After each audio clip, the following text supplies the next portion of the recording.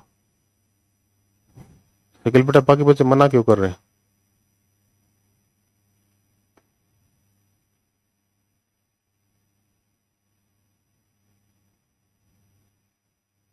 चलिए देखते हैं फिर।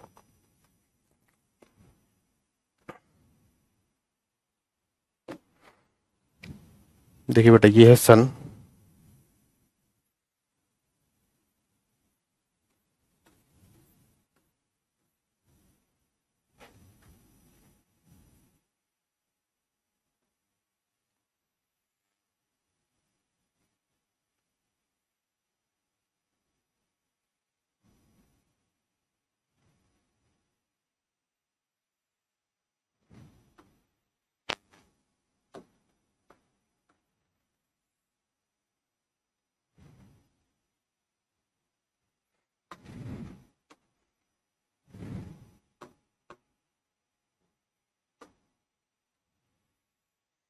ये है बेटा एटमॉस्फेयर आपका।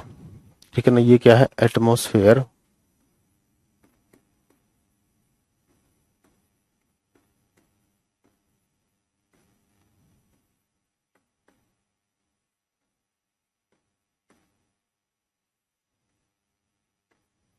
ये है एटमॉस्फेयर, वायुमंडल। ठीक है। अब देखिए, सन से जो रेज आती है बेटा, ये सन से जो रेज आती हैं, इनको हम बोलते हैं शॉर्ट वेव्स। क्या बोलते हैं इनको हम? शॉर्ट वेव्स, छोटी तरंगे। आपने सुना होगा सर, हमने तो ये सुना कि सन से जो रेज आती हैं वो कौन सी होती हैं? अल्ट्रावायलेट होती हैं और इंफ्रारेड होती हैं। अल्ट्रावायलेट और इंफ्रारेड, पराबैंगनी किरणें और अवरक्त तरंगे, है ना। इन दोनों का कॉम्बिनेशन ही क्या कहलाता है बेटा? शॉर्ट वेव कहलाता है। क्या कहलाता है? शॉर्ट वेव कहलाता है। अर्थ के सरफेस से टकराती हैं और यहां से रिफ्लेक्ट होती हैं। अब ध्यान से सुनना बेटा, अल्ट्रावायलेट और इंफ्रारेड में से ये जो होती हैं, ये इंफ्रारेड होती हैं। कौन सी होती है? जो रिफ्लेक्ट होती है वो कौन सी होती है? इंफ्रारेड होती है। ठीक है। इनकी वेवलेंथ ज्यादा होती है, इसीलिए इनको बोलते हैं बेटा हम लॉन्ग वेव्स। क्या बोलते हैं हम? Long waves. ठीक है, लंबी तरंगे, लॉन्ग वेव्स, लंबी तरंगे। ठीक है। अब यहां पर ये जो एटमॉस्फेयर है बेटा, इसके अंदर गैसेज है, तो इसके अंदर कुछ ऐसी गैसेज हैं, वो क्या करती हैं बेटा? इन शॉर्ट वेव्स को तो जाने देती हैं, इन शॉर्ट वेव्स को तो जाने देती हैं, लेकिन इन लॉन्ग वेव्स को, या इंफ्रारेड बोल सकते हो, लॉन्ग वेव्स या इंफ्रारेड वेव्स को क्या करती हैं? यहाँ पर एब्जॉर्ब कर लेती हैं। तो जब ये वेव्स यहाँ पर एब्जॉर्ब होंगी, जब ये जो वाइब्रेशंस है या वेव्स हैं ये यहाँ पर एब्जॉर्ब होंगी, तो यहाँ का टेम्परेचर बढ़ेगा। तो जब अर्थ के एटमॉस्फेयर का टेम्परेचर बढ़ता है, इसी को क्या बोलते हैं बेटा हम? Green house effect. Green house effect. ठीक है, क्लियर है?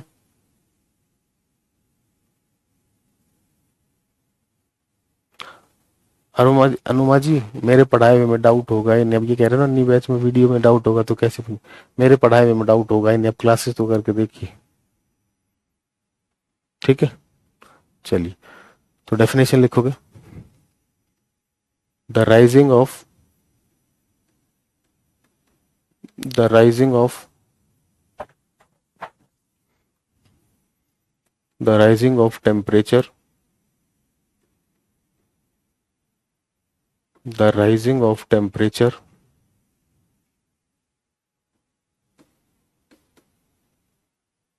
of earth atmosphere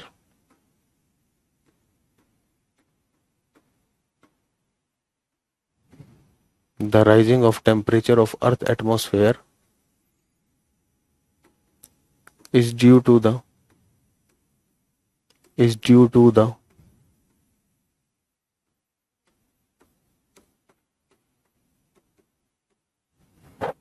rising of temperature of earth atmosphere is due to the absorption of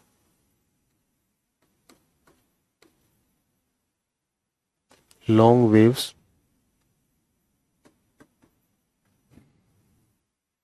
is known as is known as greenhouse effect is known as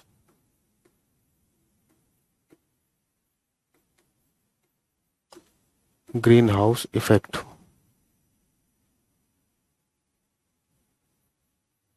लिखोगे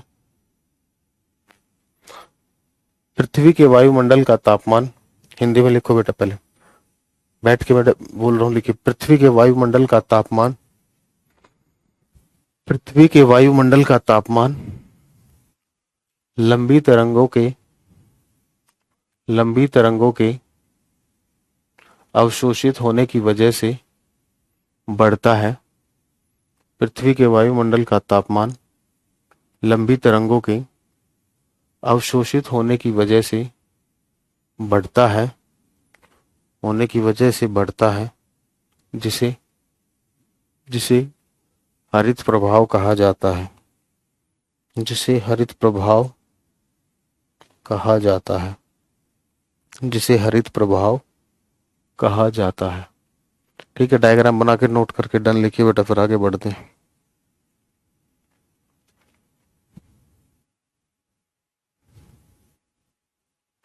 thank you बेटा मीना।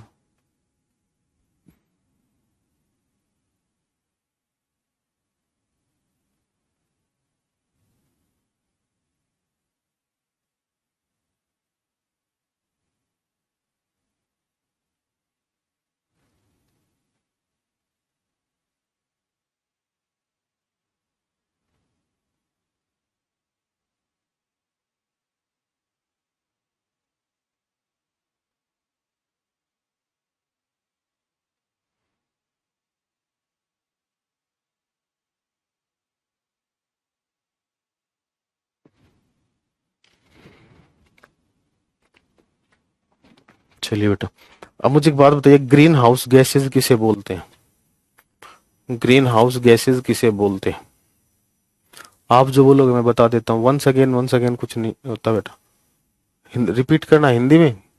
चलिए सुनिए, पृथ्वी के वायुमंडल का तापमान, पृथ्वी के वायुमंडल का तापमान लंबी तरंगों के अवशोषित होने की वजह से बढ़ता है।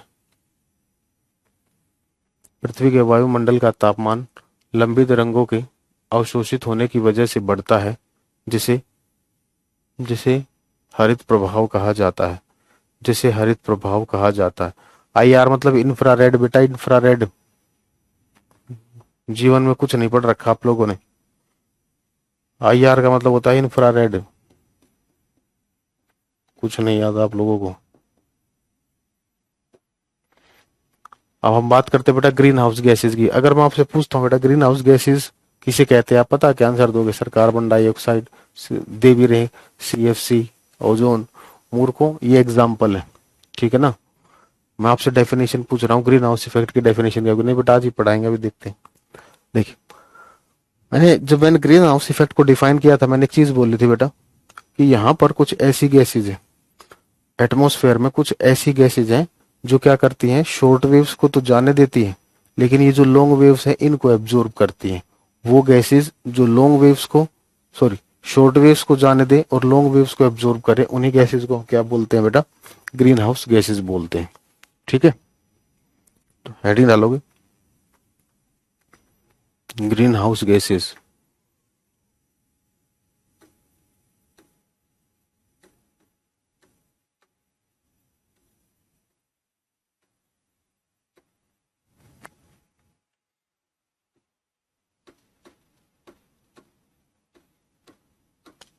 हरित gas,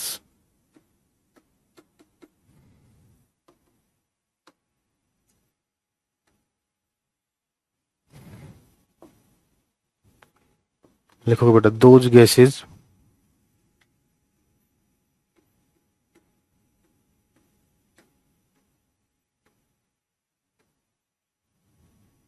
those gases which passes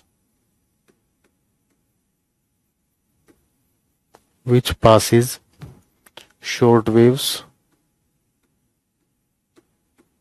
those gases which passes short waves but absorb but absorb those gases which passes short waves but absorb long waves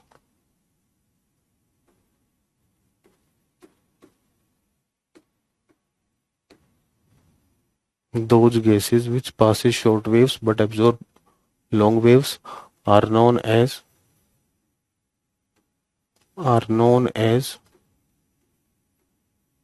greenhouse gases। देखो, वह गैस जो छोटी तरंगों को जाने देती है, वह गैस जो छोटी तरंगों को जाने देती है परंतु परंतु लंबी तरंगों को परंतु लंबी तरंगों को अवशोषित करती है परंतु लंबी तरंगों को अवशोषित करती है लंबी तरंगों को अवशोषित करती है हरित गैस कहलाती है। हरित गैस कहलाती है। हरित गैस कहलाती है। तो ये कुछ एग्जांपल्स लिखवा रहा हूं बेटा ग्रीन हाउस गैसेज के, यही याद रखने हैं। Methane, nitrous oxide. अगर मैं आपसे पूछता हूं कौन सी ग्रीन हाउस गैस एटमॉस्फेयर में सबसे ज्यादा मात्रा में मिलती है, तो क्या आंसर दोगे बेटा? कौन सी ग्रीन हाउस गैस एटमॉस्फेयर में सबसे ज्यादा मिलती है? ये जो नाइट्रस ऑक्साइड होती है इसी को बोलते हैं लाफिंग गैस।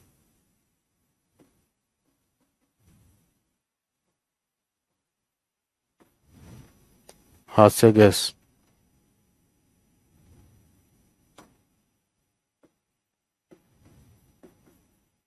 हाँ जी बच्चों, बताना।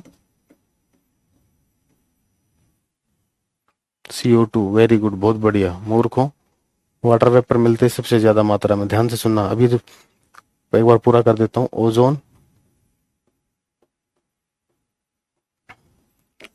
CFC, chlorofluorocarbon.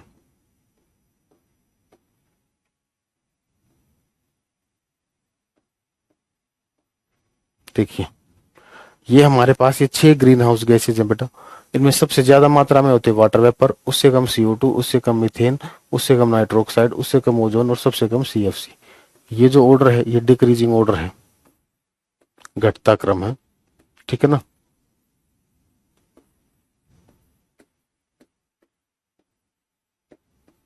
तो वो आपसे किसी भी टाइप का क्वेश्चन पूछ ले, क्वेश्चन हो जाएगा। नोट करके डन लिखिए जल्दी।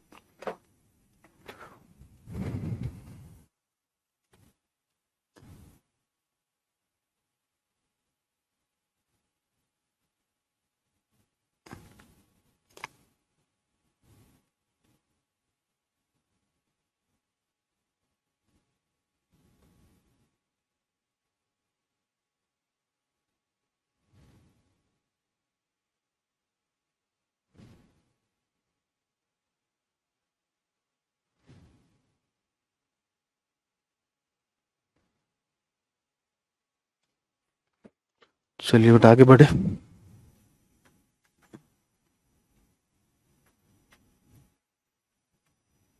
चलिए बेटा, हेडिंग डालिए बायोगैस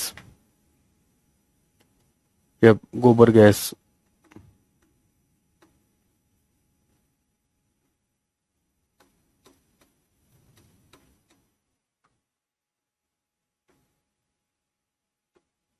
हिंदी में लिख लोगे गोबर गैस, जैव गैस।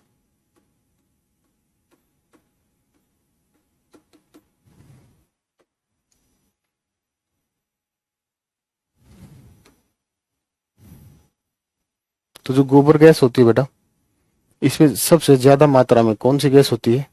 पहले नंबर पर सबसे ज्यादा मात्रा में होती है मीथेन। सेकंड नंबर पर कार्बन डाइऑक्साइड और थर्ड पर हाइड्रोजन। ठीक है, ये डिक्रीजिंग ऑर्डर ऑफ अमाउंट है। सबसे ज्यादा मीथेन मिलेगी, फिर CO2 और उससे कम हाइड्रोजन। अब इसको जो बनाने का जो प्रोसेस है बेटा, ये आपको पता भी होगा। इसको बनाते समय ऑक्सीजन एब्सेंट होती है, और जिस प्रोसेस में ऑक्सीजन एब्सेंट होती है उसको बोलते हैं हम एनारोबिक।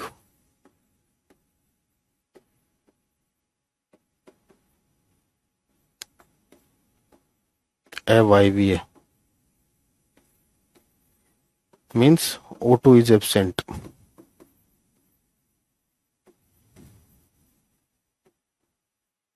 ठीक है।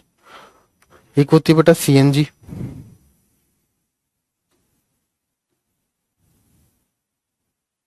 Compressed natural gas.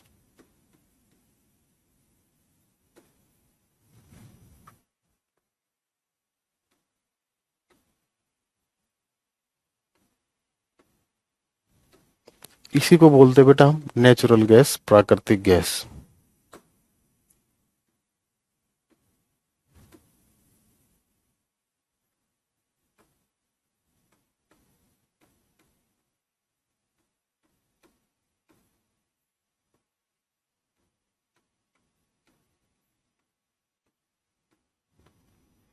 Natural gas, प्राकृतिक गैस।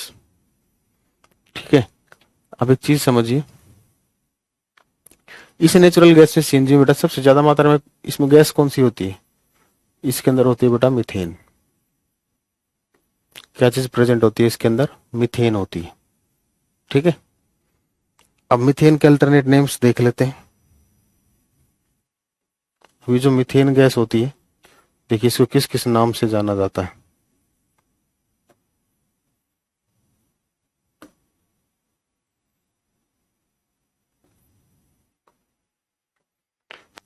देखिए मीथेन एक गोबर गैस है बेटा, एक इसका नाम हो गया गोबर गैस। मीथेन को हम क्या बोलते हैं? गोबर गैस। मीथेन एक ग्रीन हाउस गैस भी है, बिल्कुल है, तो इसको हम ग्रीन हाउस गैस के नाम से भी जानते हैं।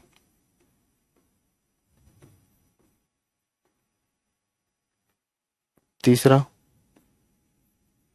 मीथेन एक नेचुरल गैस है, तो नेचुरल गैस की भी किसको बोलते हैं हम? मीथेन को बोलते हैं। अब ध्यान से सुनना, धान के खेत में बेटा मीथेन गैस मिलती है।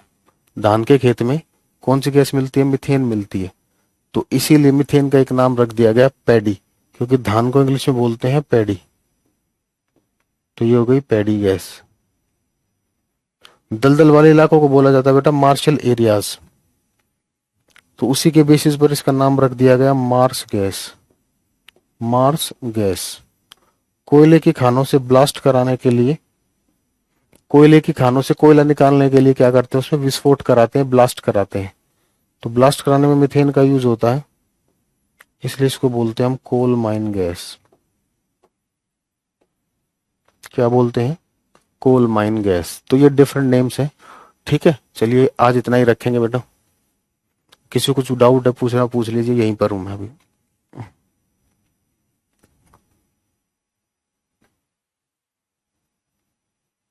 जस्ट नितिन, नाइट्रस ऑक्साइड का फॉर्मूला मूर्ख को लिखा तो है यार, आप लोग कैसे मूर्ख है वो?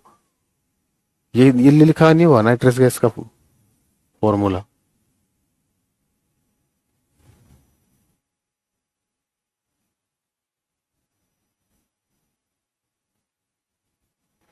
बेटा ज्योति, प्रीवियस पेपर वाला एवरेज स्पीड का क्वेश्चन सोल्व नहीं हो रहा, मेरे पास भेज देना, और क्या, यही तो बोल सकते हैं।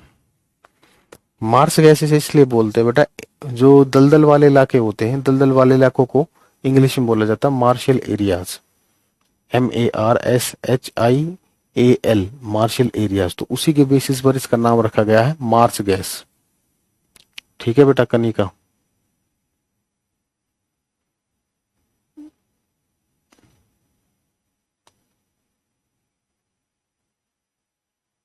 हाँ बाद में भी रहेगी, पर जब तक आपके बैच की वैलिडिटी होगी।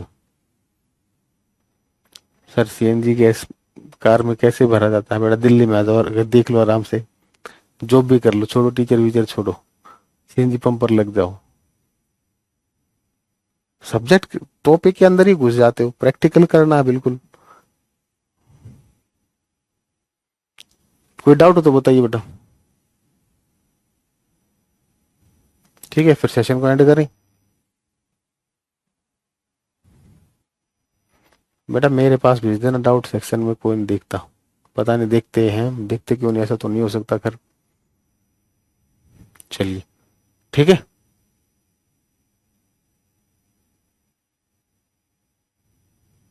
क्या बेटा, क्या रिप्लाई नहीं दिया आनंद? क्या नेहा जी, क्या रिप्लाई करना है बताइए? पूछ क्या रहे हो? पूछो जब भी तो कुछ रिप्लाई करेंगे। आप आपने बीच में कोई मैसेज कर दिया होगा और उसका लास्ट तक इंतजार करोगे बेटा? हमारे सामने से मैसेज चला जाता है, हमारे सामने नहीं रहता फिर वो मैसेज।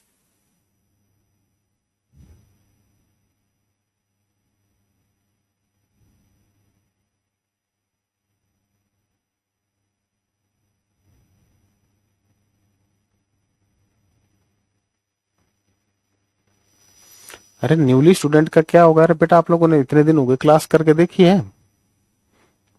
पहले क्लास कीजिए।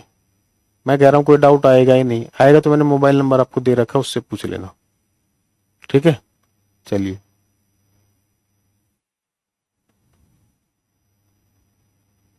ठीक है, चलिए आज के लिए इतना ही बेटा। ओके बच्चों, thank you, bye, take care.